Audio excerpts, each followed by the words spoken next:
کی چھٹی گزارنے جب میں اپنے گھر گیا تو اپنے والد صاحب کے کمرے میں ان سے ملنے گیا تو خلاف توقع ان کے ہاتھ میں اسمارٹ فون تھا اور وہ واٹس ایپ پہ میسج لکھ رہے تھے۔ یہ صورتحال میرے لیے نہ صرف نئی تھی بلکہ حیران کن بھی۔ حیران ہو کر پوچھا کہ ابا جی، لگتا ہے تبدیلی واقعی آ گئی ہے اس عمر میں واٹس ایپ پر؟ ابا جی مسکرائے اور کہنے لگے، یہ اتنی بھی بری چیز نہیں۔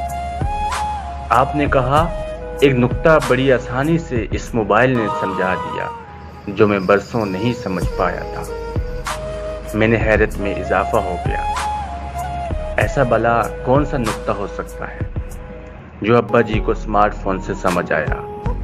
درخواست کی کہ تفصیلات بیان فرمائیں تاکہ ہم بھی مستفید ہو سکیں۔ ابا جی بولے کہ میں 10-12 دن سے دوستوں کے ساتھ واٹس ایپ پہ رابطے میں ہوں۔ جو دوست 1-2 دن رابطہ نہیں کرتے، ان کے نام اور پیغامات بہت نیچے چلے جاتے ہیں، اتنے نیچے کہ میرا ہاتھ تھک جاتا ہے اسکرول کرتے ہوئے، اور جو رابطے میں رہتا ہے وہ لسٹ میں سب سے اوپر رہتا ہے۔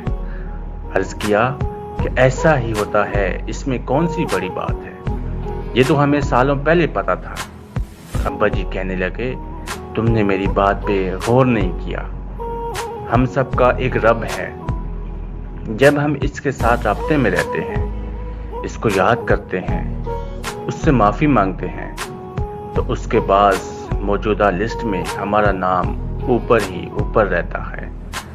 لیکن جیسے ہی ہم اس سے غافل ہو جاتے ہیں، لسٹ میں ہمارا نام بہت نیچے چلا جاتا ہے۔